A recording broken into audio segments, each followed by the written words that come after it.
بسم الله الرحمن الرحيم. أهلا بيكم في أول حلقة من بودكاست الزتونة، البودكاست اللي بنحاول نوصل فيه لخلاصة التجارب الناجحة في السوق.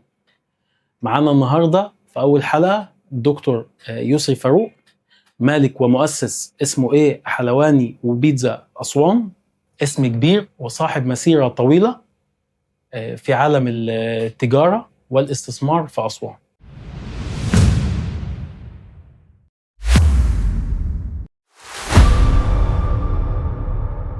أهلا وسهلا دكتور يسري، اتفضل. ازيك يا استاذ مصطفى؟ الزتونة انت بتحاول توصل فكرة لمجتمع شباب على مستوى الدارج بتاعهم. الزتونة اللي هي اللبة، اللي هي الملخص او السر، مش كده؟ او السبب. تعال توصل للسبب النجاح. دكتور يسري، خلينا نبدأ بالبداية خالص. ايه قصة حياتك مع المشاريع؟ بص، حياتي مع المشاريع. بص، انا ابتديت والدي كان راجل مدير عام في المجاورين العرب، وطلع معاش او مش طلع معاش، جاله تعاقد السعوديه فتره 3 سنين 4 سنين في السبعينات الكلام ده، والراجل عمل قرشين وجه ابتدى بيزنس، ما رضيش يرجع الحكومه تاني. فاشتغلت معنا، كنت وقتها لسه سني 10 سنين، فطبيعي جيت انزل مع ابويا واروح واجي وبتاع. كسبت فلوس وانا لسه عيل صغير، كنت بكسب جدا. واشتغلت مع، يعني هو سمح لي ان اشتغل معاه كذا شغلانه. اشتغلنا في تجاره الادوات المكتبيه، واشتغلنا في تجاره العطور والمكياج بالجمله وبالقطاعي، واشتغلنا في تجاره الملابس، واشتغلنا في تجاره المواد الغذائيه. اداني خبره، كان عندنا فندق، اداني خبره في التعامل وازاي اشتغل. دخلت بعد كده كليه تجاره، حبيت إدارة الأعمال، تخصصت فيها، ممتعة جدا.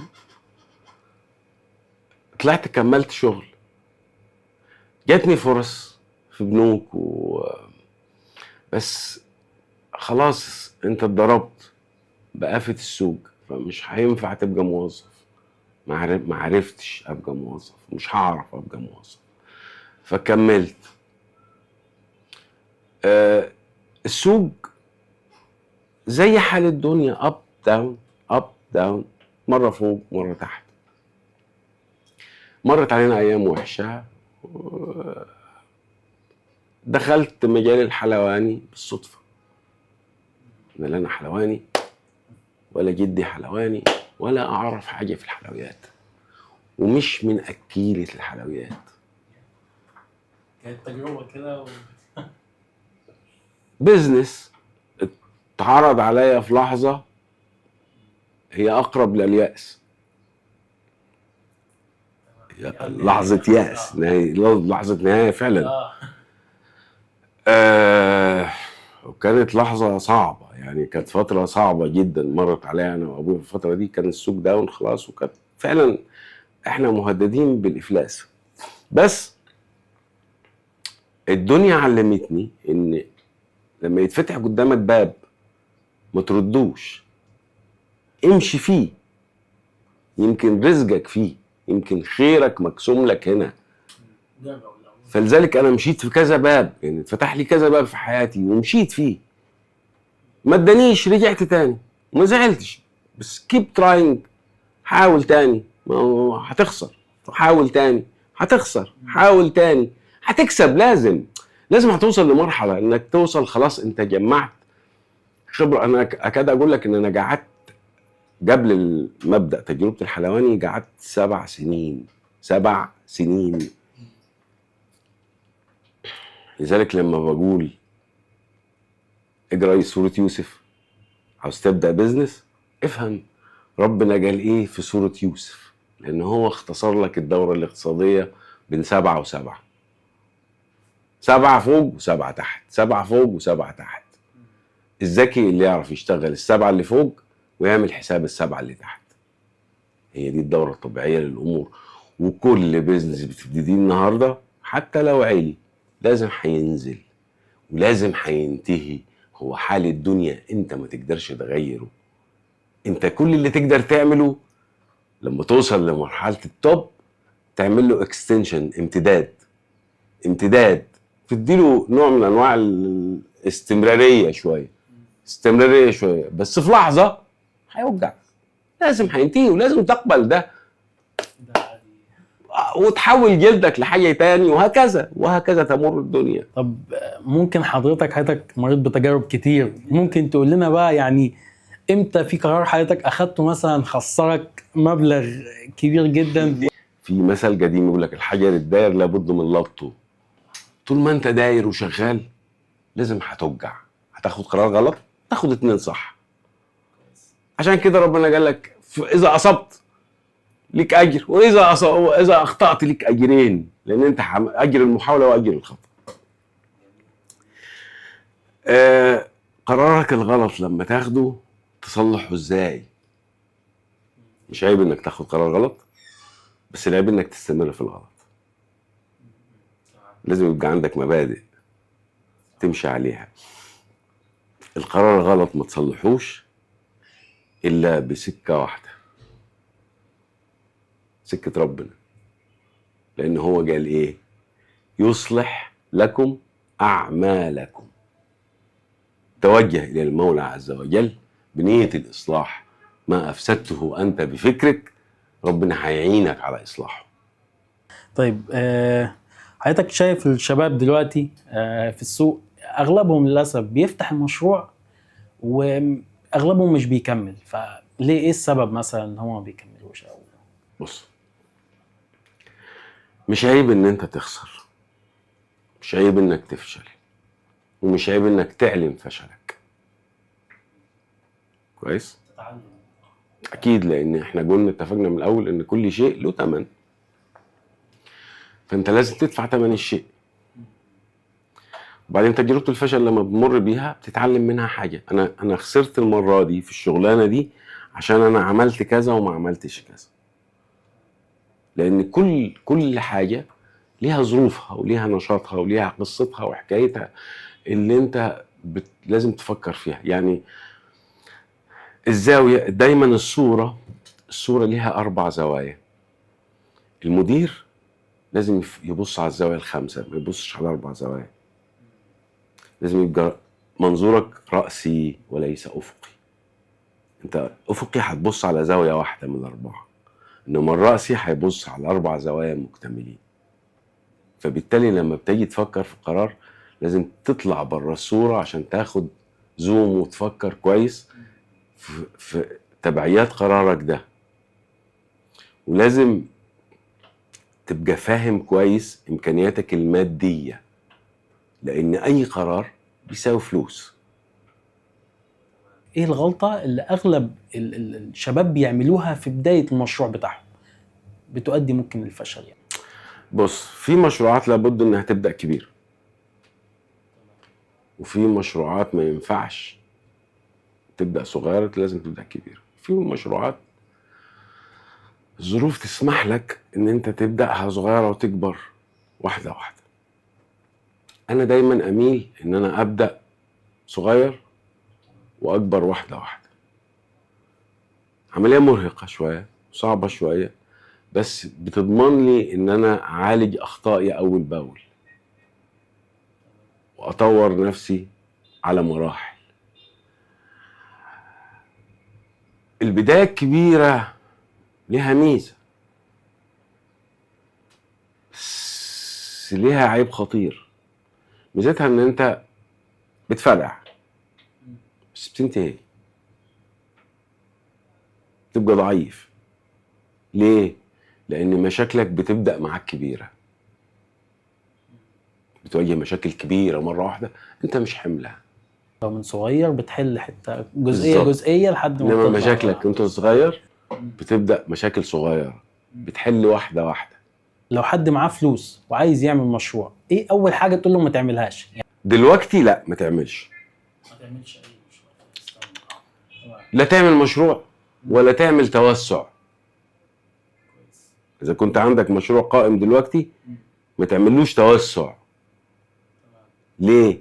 لان المشاكل اللي انت بتواجهها دلوقتي مش خاصة بيك، مش نابعة منك، مش طالعة من المشروع ذاته.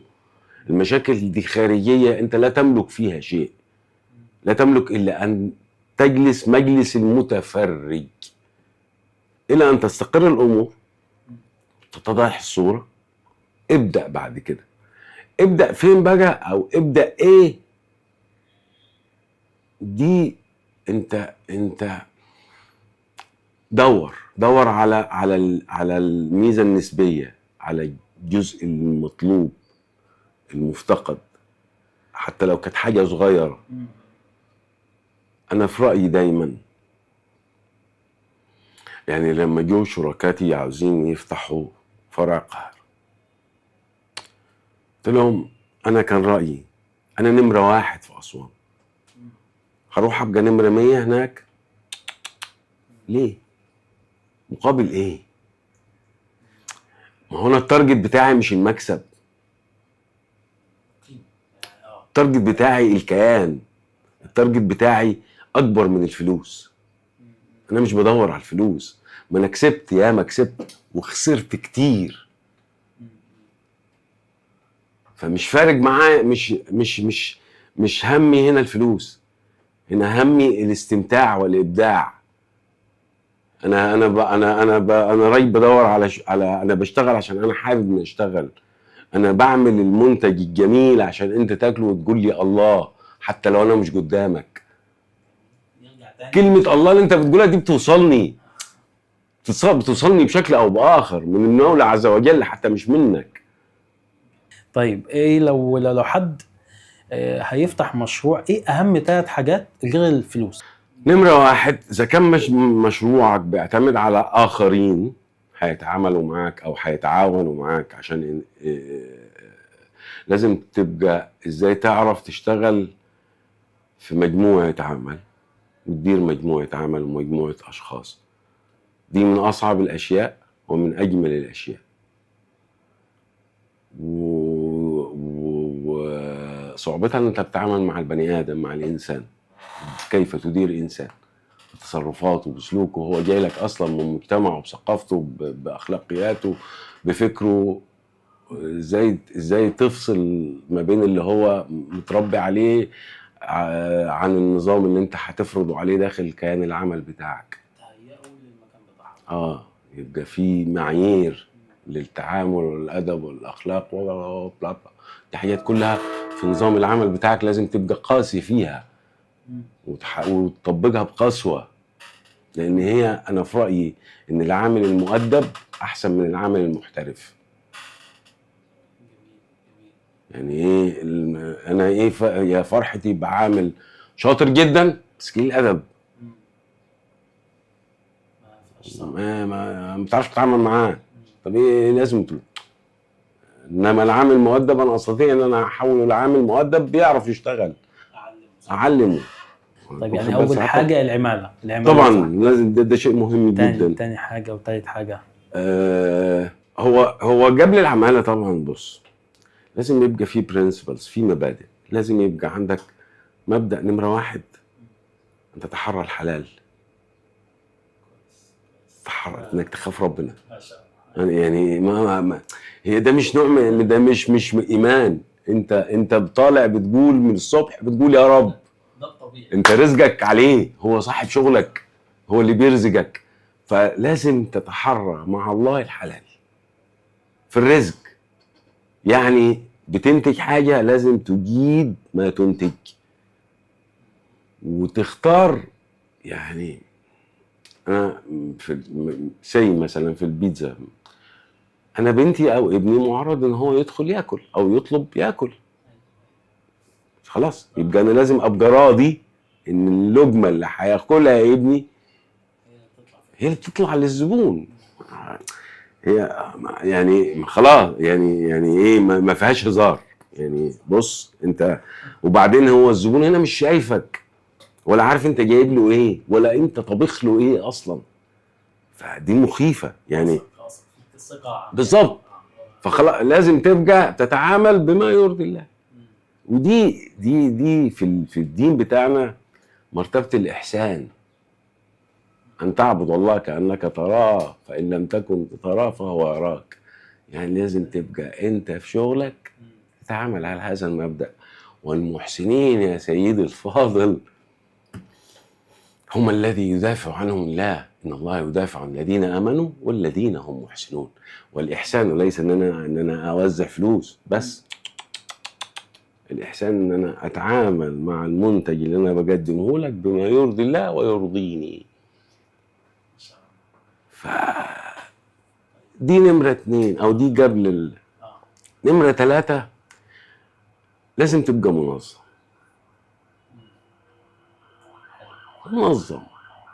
ما لله لله وما لقيصر لقيصر. بمعنى ملتزم مع الحكومة، مع التأمينات، مع الضرائب، مع جهات التفتيش، مع جهات الرقابة، مع الكل. ملتزم مع نفسك، ملتزم مع العامل بتاعك، ملتزم مع زبونك. سيد الفاضل في مبدأ بيقول ايه؟ اللي يخالف إشارة المرور يخالف أي حاجة، واللي يلتزم بإشارة المرور يلتزم بأي حاجة. دكتور يسري، المهم المكان ولا الفكرة؟ الاثنين.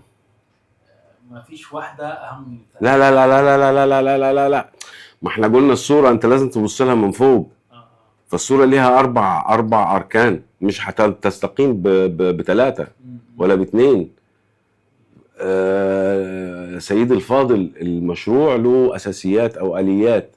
المكان والمنتج اللي بيبيعه والناس والسعر، حاجات كتير كتير. هل في أماكن رزقها يعني متغير عن غيرها في السوق، ولا ما بتأثرش حتة الرزق في المكان؟ شوف من جمال المولى عز وجل اللي قال ايه؟ لا حيلة في الرزق ولا شفاعة في الموت. فالرزق والموت بيد الله، والله هو العدل المطلق الذي لا يحيد. فثق تماما ان كل مكان له رزقه، وكل بني ادم له رزقه. الشيخ الشعراوي كان قال لو الحرامي صبر على نفسه كان اخذ الرزق ده بالحلال، لانه رزقه، لانه مكتوب له. المشروع الشغف أهم ولا الفلوس عشان أبدأ مشروعي؟ بص يا سيدي الفاضل، اتعلمناها في الكلية بيقولوا ايه؟ ان هما مبدئين او جزئيتين: الرغبة والقدرة. الرغبة على العمل، الرغبة في العمل، والقدرة على العمل. القدرة تفسر مادية ومعنوية والرغبة هي نفسية بحتة. لابد أن يتوافر الجنبين. ما ينفعش أقول أنا عايز أشتغل وأنا قاعد. لا، عشان عاوز أشتغل يبقى أشتغل وأفكر وأسعى وأدور، شوف الفكرة دي وشوف الفكرة دي. حضرتك كصاحب مشروع لازم تبقى فاهم في كل حاجة. بص، أنا اشتغلت حلواني وأنا مش بتاع حلويات، واشتغلت بيتزا وأنا مش بتاع بيتزا. مش معنى كده ان انا ما اتعلمتش، ان انا لا. انا في بداياتي اول 6 سنين في الحلواني، اول 6 سنين في الحلواني انا ما خدتش يوم اجازه. 6 سنين يا مؤمن مفكرتش في يوم اجازه. 6 سنين يا مؤمن بنزل من 9 الصبح وامشي امتى الله اعلم، ممكن 3 الفجر. 6 سنين قاعد بسمع من الحلوان، الشيف ده للشيف ده للشيف ده، دي تتعمل كده، لا دي تتعمل كده، لا ده اصل مش عارف ايه، لا. 6 سنين تتعلم وتحط اساسيات للبيزنس بتاعك. تحب انك تشتغل من جوه ولا تجيب حد يدير، هو اللي يدير؟ دي بتعتمد على انت كبزنس مان. انت لو بزنس مان ومعاك فلوس اكيد هتشتغل بنفسك، انما انت تملك راس المال ولا تملك الخبره او لا تملك القدره على اداره مشروع، لا طبعا لا، شارك. المشاركه انا اضمن لها النجاح بنسبه 60%. ليه؟ نرجع لربنا، قال لك الشريكان ثالثهما الله ما لم يختلفا. ال 40% اللي فاضله عن النجاح دي في النوايا بتاعت الشريكين، والنوايا لا يعلمها الا الله.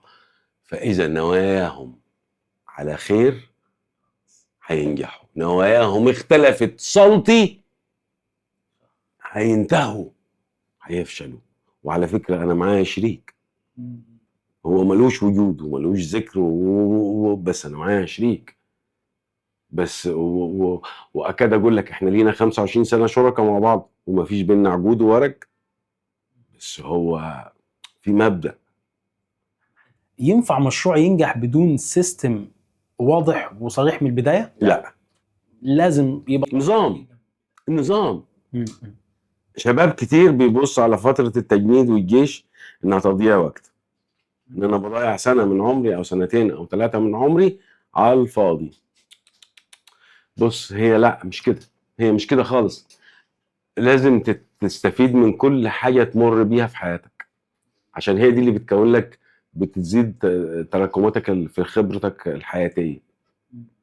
فتجربة الجيش تجربة غنية جدا، بتعلمك ازاي تعيش مع الناس وازاي تتأقلم وازاي تتعدل للدنيا اللي مش معدولة لك، وازاي تقبل الآخر، وازاي تقبل بدون تفكير، وازاي تفكر بعد ما تنفذ. حكاية كبيرة. سيستم. بص، لازم تحط لنفسك نظام عشان تنجح. يعني بص، النظام، انت لو قريب مني هتبقى عارف يسري فين الساعة كام دلوقتي، يسري فين الساعة كام، يسري فين الساعة كذا خلاص في سيستم، في نظام لحياتك كلها. لازم ان تقبل، لابد ان تقبل بيه، وسيستم في شغلك. ومع استمرار السيستم ده خلاص تبقى النجاح لا تحيد. اوعى. ايه اللي يخلي حضرتك تمشي موظف شاطر وفي نفس الوقت تخلي موظف ممكن ما يبقاش شاطر قوي؟ الاخلاق. زي ما قلت لك، انت بتتعامل، انا في كيان في 200 عامل مثلا، 250 عامل. لو تعاملوا مع بعض، لو ما فيش حدود ادب بين المجموعه، اصبحت هرج. مش هتعرف تعمل عليها كنترول، مش هتعرف تدي لك منتج اصلا، مش هتعرف تشتغل اصلا، هتبوظ لك الشغل اصلا. فانت لازم تبقى في حدود للادب. ايه اكتر حاجه بتخلي مشروع يخسر مع انه هو واضح ان هو بينجح وبيبيع كويس؟ يا اما بيتسرق بدون ما يحس، وده ممكن، يا اما بيسيء استغلال موارده الماديه، يا اما بيستهلك راس ماله على مصاريف شخصيه بدون ما ياخد باله. وده عدم وجود نظام. ما هو النظام يا باشا مش في الاداري بس، مش على البشر بس، حتى في الصرف وفي الفلوس. النظام في كل شيء. الدليفري هل هو مكسب حقيقي ومن البدايه هل هو مهم ولا لا؟ من وجهة نظري انا كصاحب مشروع، لا طبعا هو مهم، لان هو بيزود لي بيعي. كويس. من وجهة نظرك انت كمستهلك، ده لا، ما كانش موجود على ايامنا. احنا جيل ما تعودناش على الدليفري. احنا جيل ما كان عيب انه ياكل في مطعم. يعني لو ناس شافوك طالع من مطعم كنت بتاكل فيه، ايه انتوا ناسك مش طابخين، ما عندكمش اكل في البيت. عكس دلوقتي نهائي اللي هو اتنقلب. شفت بقى القصه مختلفه. فهو هو هو هو هو شغلانه ظهرت نتيجه الاستسهال اللي حاصل فينا. احنا بنستسهل كل شيء. خلاص. في حاجات دليفري فيها مهم وبينجدك يعني في حاجات دلع. يعني فاهم قصدي ايه؟ يعني الزبون مثلا طالب نص كيلو دليفري. طب يا عم، الدليفري هيجرب يجيب 3/4 قيمة الطلب اللي انت طالبه. يعني مفيش منطق في الصرف. انا بالنسبة لي اوكي، خلاص، انت حر. يعني ده انت حر فيه، انا ما يخصنيش. بس انت لو بتسالني على منظور اقتصادي اقول لك لا، ده تصرف سلوك غير مش سليم. طيب انا لو معايا ميزانيه مش كبيره، اصرفها على اعلان او دعايه قويه ولا اصرفها على تطوير منتج؟ بص، الدعايه والاعلان في زمانكم مختلفه. ليه؟ الدعايه والاعلان في زمانكم بقت سهله. اي حد يصور المنتج بتاعه هيصور بالموبايل ويضيف شويه مزيكا وينزل مش عارف ايه وعمل ايه وبتاع وفي ناس مركزه قوي في الموضوع ده. انا بالرغم ان انا دارس تسويق، تخصص اداره اعمال، فدارس تسويق كويس ودعايه واعلان كويس. جامعه القاهره، انا مش بكلمك يعني انا مش كويس. وكنت محترف في الشغلانه لدرجه ان انا قدمت مره على بعد ما خلصت البكالوريوس، كنت انا وواحد في اصدقائي قدمنا دبلومه بحيث ان انا اخد دبلومه تاني في الكليه.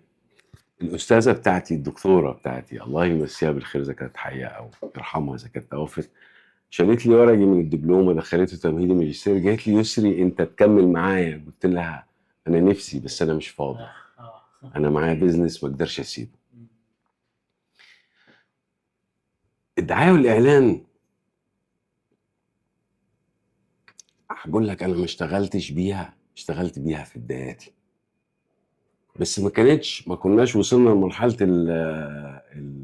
الفيس والاونلاين والكلام اللي انتوا بتتكلموا فيه ده او اللي انتوا فيه دلوقتي. كنا لسه في 2004 ما كانش الكلام ده ظهر، فاعتمدت على الدعايه ان انا كنت بوزع كوبونات هدايا في الاول، واعتمدت على ان انا احافظ على جوده المنتج بتاعي واعمل لها تطوير كل فتره، واحافظ على رينج تسعير معتدل. انا اشتغلت الحلواني بفكر التاجر مش بفكر الحلواني. انا لو اشتغلت الحلواني بفكر الحلواني هبيع بسعر ضعف او 3 اضعاف السعر اللي انا ببيع بيه دلوقتي، لان فكر الحلواني كمنتج هامش الربح بتاعه لا يقل عن 50 او 60% ويزيد، قد يصل ل 100% بعض الاشياء بعض الاصناف. لذلك الحلوانيه في القاهره اسعارها مخيفه، لو دخلت هتتخلع جدا جدا. انا اشتغلتها بفكر التاجر. فكر التاجر مختلف تماما عن فكر المنتج او الصانع.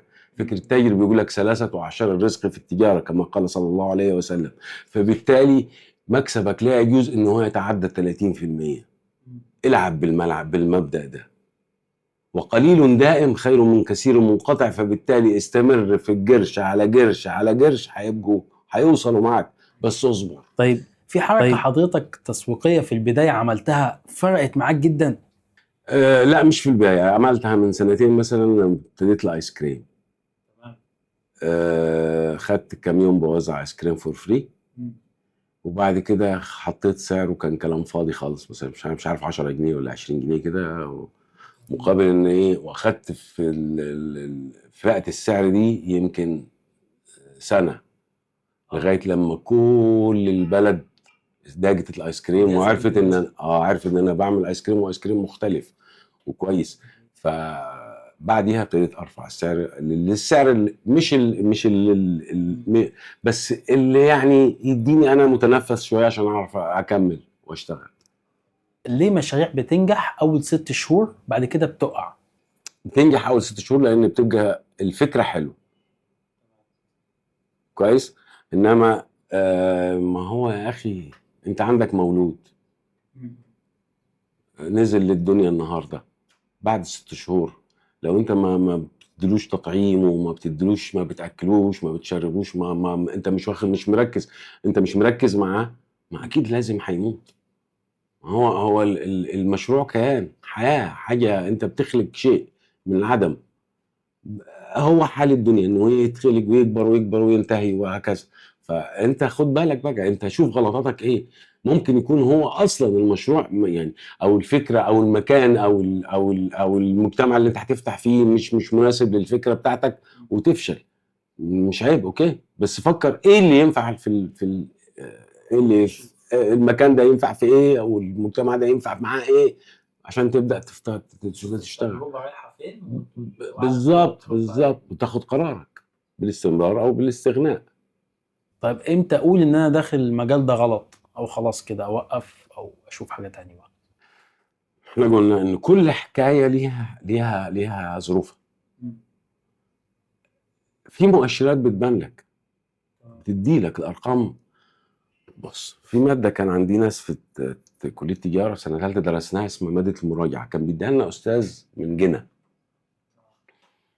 اسمه عبد الحميد ابو زيد، مش متذكر، بس كان راجل عبقري بصراحه. الراجل كان بيقول لنا اتكلم مع الرقم، اتكلم الرقم اللي قدامك، الرقم اللي قدامك هيرد عليك، هيقول لك انا هيجي مني ولا مش هيجي مني. دي خبره بتاخدها مع الايام، مع كتر الحركه والشغل والارقام اللي قدامك تبدا تتعلم ازاي. دي في ماده المراجعه، اللي انت ازاي تراجع على حد وتطلع عليه غلطات اللي بيعملوها بتوع الجهاز المركزي وبتوع بالنسبه لنا برضو في الانشطه بتاعتنا. انت بتراجع على نفسك، انت الرقيب على نفسك، انت رقيب على البيزنس بتاعك، فبالتالي راجع على نفسك وشوف اخطائك، هتبان معاك الدنيا ماشيه ازاي. الشراكه بقى، الشراكه ده طريق نجاح ولا طريق مشاكل؟ عارف ليه طريق نجاح؟ هو طريق نجاح 100% لمن يستطيع ادارته، انه عمليه نفسيه صعبه. يعني انت اذا فكرت لا انا بشتغل اكتر، لا شريكي ما بيشتغلش اكتر، لا هو مأنتخ على حسي، لا انا مأنتخ على حسه، لا هو خد اكتر هنا، لا هو انا خدت اكتر هنا، لا هو فكرت كده، يبقى لما هو قاعد في بيتكم احسن. مش هتشتغل، مش هتكسب. انما فلسفه الشراكه ايه؟ الاصل في الامور التعدد، الوحدانيه لله فقط. جميل. الاصل في الامور، كل الامور، حتى في الشراكه في الشغل، الاصل في الامور الدنيويه التعدد، الوحدانيه لله، لا اله الا الله بس. فبالتالي وانا قلت لك الشريكان ثالثهما الله ما لم يختلفا. الشركه ناجحه 100% اذا اتفق على الخير، اذا استمروا على خير وقبلوا وتتغاضى. يا اخي زي الزواج، يا اخي زي الزواج، ما هو شركه. ما هو يا اخي انت لو قعدت لمراتك على الواحده ما هتطلق، انما انت تغاضيت وحسنت من امورك، وهي تغاضت بعض الامور وحسن الامور، هتستمر وهتبقى الحياه حلوه، هي كده. انما خلي بالك، لابد للشركه مهما طالت الا ان تنفض، لازم، ولابد ان تقبل ذلك ساعه الفض، وتقبله بروح طيبه ومتسامحه. امتى ممكن خلاص استقر ان انا افتح فرع تاني؟ القرار ده ممكن يؤدي الى غلقك اصلا. خلاص. بمعنى ايه؟ يا اخي انت مثلا واحد بيروح جيم بيشيل 10 كيلو حديد، شيلته 15، شيلته 20، مش هيشيل، هيوجع، ممكن يتكسر كمان. بالظبط. لو جيت النهارده، ما هو هنا مثلا ايه، احنا فتحنا في كومبو من حوالي 4 5 سنين، كويس، بيضغطوا عليا تعالى افتح في ادفو. ادفو سوق كبير على فكره، واكبر من كومومبو، وفيها فلوس اكتر من كومومبو، وناسها اصعب من كومومبو، واولاد عمنا وحبايبنا. بس قلت لهم لا، ما اقدرش. ليه ما اقدرش؟ لان حجم المساحه اللي انا شغال فيها مش هتديني الكميه المنتج اللي تستوعب السوق ده. طب لو انا ما كفتش السوق، فتحت وعملت افتتاح وجلبت الدنيا، وجيت مع اول موسم ما كفتكش، جيت لقيت المحل فاضي، المردود هيحصل ايه؟ مره في مره في مره. الراجل ده ما بيشتغلش، ده بيهزر، ده بقى بعد ما كان براند كبير هتتراجع. فبالتالي ده قرار خطير جدا، لازم تفكر قبل ما تاخده 100 مره. هتستطيع ولا لا؟ انا لا استطيع الوضع الحالي ان انا افتح فرع تاني في اسوان على فكره. المساحه اللي جوه والكباستي اللي عندي، اللي انا جبت اخرها خلاص. انا مستني خطوه جديده اخدها، وان انا اعمل مصنع. فكري في المصنع ان انا لا افكر في، مش ان انا افتح فرع ولا 2 ولا 3، ان انا اصدر يا استاذ. ان انت عندك سوق افريقيا، عندك سوق السودان. باشا انت اسوان اللي جايه مختلفه. اسوان اللي جايه بعد ما الحروب دي كلها هتوقف والدنيا تهدى، اسوان هتبقى نقطه انتقال اقتصاديه وصناعيه غير عاديه. خدها مني كلمه، وفكر بعد، شوف اللي جاي بعد كده وقول والله الراجل ده كان بيقول صح.